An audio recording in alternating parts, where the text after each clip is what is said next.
Hi viewers, welcome to my channel Ravi's Eye View. Today I have two of the brightest minds from the IT industry, Ms. Neha Tandon and Mr. Amit Kumar. Welcome to my show. I really appreciate your time. In interaction with them, we are going to find out some of the challenges which the industry in general faces in acquiring right amount of skills and right resourcing. And second, the most talked about gig economy. Will it take shape in India? Will it have a kind of a strong foothold in this country other than the blue collar workers? And that's the second question. And the third point, which we would like to discuss with them, is what is going to be the deployable skill resources for the future. I'm sure this conversation with you, Amit and Neha, is going to be extremely interesting. And please share your views so that my viewers can stand to gain knowledge from your wisdom. Thank you for joining. Amit and Neha, my first question to you, Amit and Neha. Typically, what are the challenges in acquiring skilled resources for any industry in India? That's my first question. Thank you.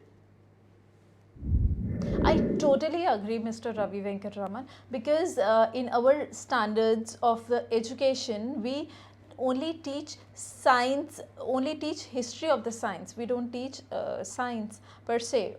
We can't use them for the practical purposes. So, in IT organization has to decide, has to invest more on those talents. We have to educate them and have to develop their niche talent.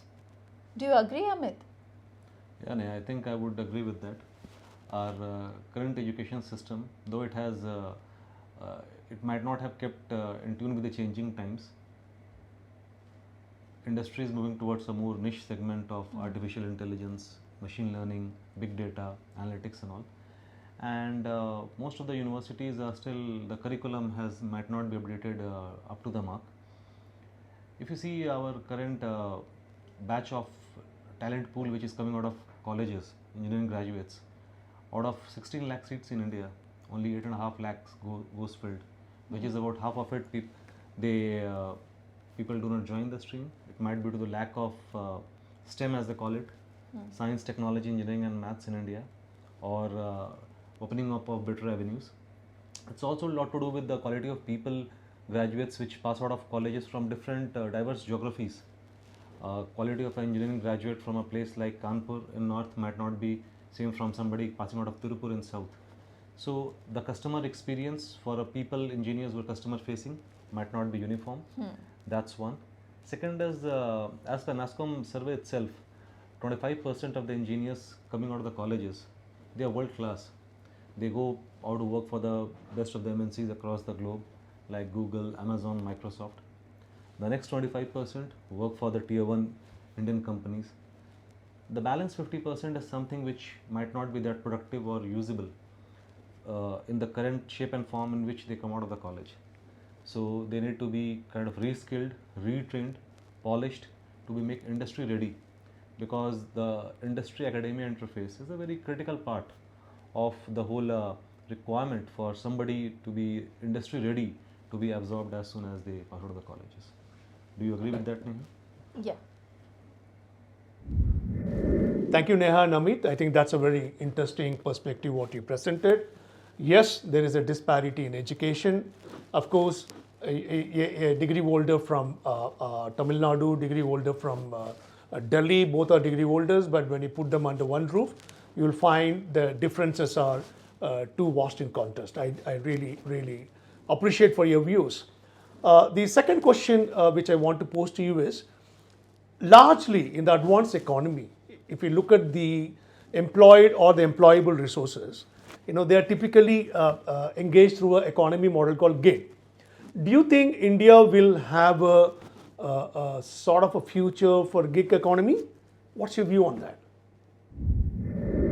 Yeah, Mr. Ravi Venkatraman. I think gig economy will shape up in a much larger way for a country like India, where the per capita income is only 1,300 US dollars, and we have got a lot of young population in the age bracket between 18 and 38, and these are people who pass out of colleges, they need jobs, they need to move up the value chain.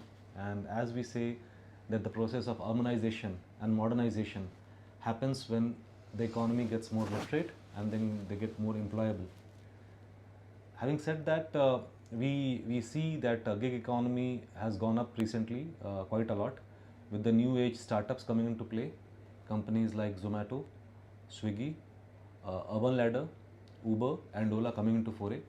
And with these companies going public with an IPO and massive expansion plans, gig economy is only bound to grow further. Also, we see that it's a basic human nature you see in any economy. From when they move from an emerging economy to a developed economy, the workforce tends to get more aspirational. That's only a classic standard human bias, that people who are struggling to enter a workforce, once they get settled, they get more ambitious and then they start demanding more perks and privileges. We recently witnessed a case for Urban Clap, where they had beauticians, some 150 beauticians protested outside their office demanding better pay, health insurance privileges, medical coverage for their family members also, and also better and flexible working hours, less commission to be deducted by the IT aggregator, and more money in hand. So that's one part of it, and that's where the whole economy moves from typical salaried class employee to people who become entrepreneurs themselves, and then they eventually contribute to the economy, and then the whole cycle rotates. So yeah, if you ask me, gig economy, it's gonna grow up in a big way.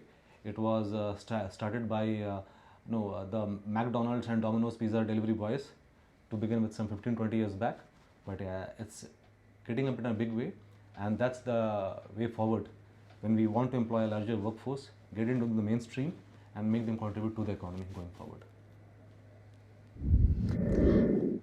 Amit, my viewpoint is slightly different because, see, getting such jobs, we have to train those manpower, we have to train those talents. We can't, we have to make future ready. I mean, otherwise, in this kind of job skills, I mean, that depends on project to project, because do you think it's a long term job? People will have job security with this? I really have a doubt. So we need to invest, or nation needs to invest more on this kind of skill set. Thank you, Amit and Neha. Once again, that's a very interesting perspective which you have shown to me. Before we conclude this part of the episode of my show, my last question to you is that what should be the deployable skills for the future readiness in India? I mean, it's a very, very critical question to understand, that many of us fail to address the root cause analysis of multiple level of human interferences which fails time and again. I would like to have your perspective on that. Thank you. Until and unless a person is a subject matter expert, his employability is a big question mark for the future. What is your take, Amit? I agree with that, Neha. See, we had a generation of people where we had a lot of generalists running the show. But the way forward, especially the post-pandemic, the post-COVID era, the technology aspect is shaping up the new economy in a much more different way. So yes, I do agree, SMEs or the subject matter expert is a way forward for ensuring a person's employability. That's one. And towards that direction, government's NSDC, which is the National Skill Development Corporation, is running a campaign of Skill India, and they're training people across the value chain in the whole ecosystems. They are ensuring that people, based on the skill sets, their academic backgrounds and so on, to take work, say from being an electrician to being a plumber to being a carpenter, right up the value chain to somewhere in digital marketing, somewhere in entry-level journalism, to programming skills, coding skills and so on. To ensure that everything falls into place, they have a platform of MOOC, or massive online open courses. They ensure that the theoretical aspect of it is the content is received by the people. We have the cheapest data rates in the world in India. We have smartphone devices which are getting cheaper by the day. People have access to digital content via online streaming mediums and all that. And that's the aspect where the content is absorbed in a online remote mode. And once that that goes up, that shapes up, then the only part, second part, is a hands-on training, which will ensure that a person who goes to a field, goes to a customer premise to attend a device, say for that matter, the industry where we work in the IT industry, he needs to have a hands-on training, not just the theoretical gyan which he has studied across.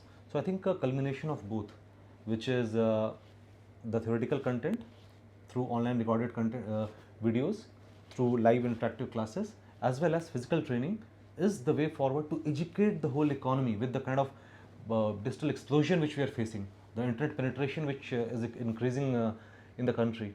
And as the data suggests, that every increase in 10% of internet penetration in any country historically leads to 1% increase in the GDP of a country. That's the inflection point. And if we see off late with the entrance of a specific new telecom player, the data has exploded. The rates are cheapest, digital medium is going up, the adoption of digital technologies in terms of learning, it as a learning platform, has significantly gone up.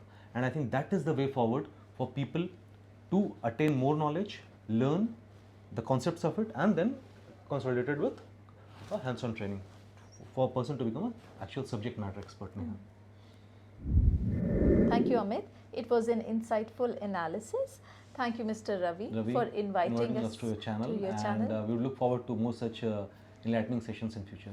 Thank you. Hey, thank you, Amit and Neha, once again. Thanks for joining my YouTube channel. Ravi's Eye View. I think the viewers, you might find this session is very interesting. Look forward for your valuable feedback. If you like our videos, subscribe to them, and if you like our videos, share them, and do write your comments so that we can keep on improvising ourselves. Thanks for watching Ravi's Eye View. Signing off, Ravi Venkatraman.